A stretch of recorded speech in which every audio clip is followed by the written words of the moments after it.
තුනුරුවන් සරණේ මා පුතාලා වෙනදා වගේ අදත් මම ආවා මපොලට වටිනාත් බෙහෙතක් කරන්න. මේ බෙහෙත අපේ පරම්පරාවට පැවතගෙන අපෝ මේ බෙහෙතක්. ගොඩාක් වෙලාවට අපේ දුවලගේ පුතාලගේ මූණේ කළු තිත්ලප හැදිලා තියෙනේද? අද මං කියලා දෙන්නේ මූණේ තියෙන ඒ කළු තිත්ලප නැති කරන්න පුළුවන් පුංචියත් බෙහෙතක්. මේ තියෙන්නේ කටු ඉබුල් ගහක්.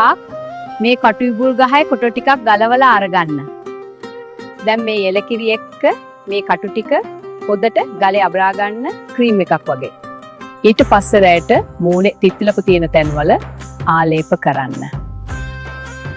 උදේට ඇල් වතුරෙන් පොදට හොදලා දාන්න මාපල්ලා. මේක සති දෙකක් විතර කරනකොට මවලලා පුතාලගේ මූණේ තියෙන කළු තිත්ලප අඩු වෙලා ඉවත් වෙලා යයි. එක සසාත්මිකතාලජික් ලොකු ලෙඩ තියන අය නම් වෛද්‍යවරයෙකුගේ උපදෙස් අරගෙන කර තමයි හොඳ. එහෙනම් මම ගිහිල්ලා එන්නම්. මේ වීඩියෝ එකත් අනිත් අයට බලන්න ෂෙයාර් කරන්න. මා පුතාලා දෙදාච්චිව ෆලෝ කරගෙන යන්න. මා පුතාට තුනුරුවන් සරණයි.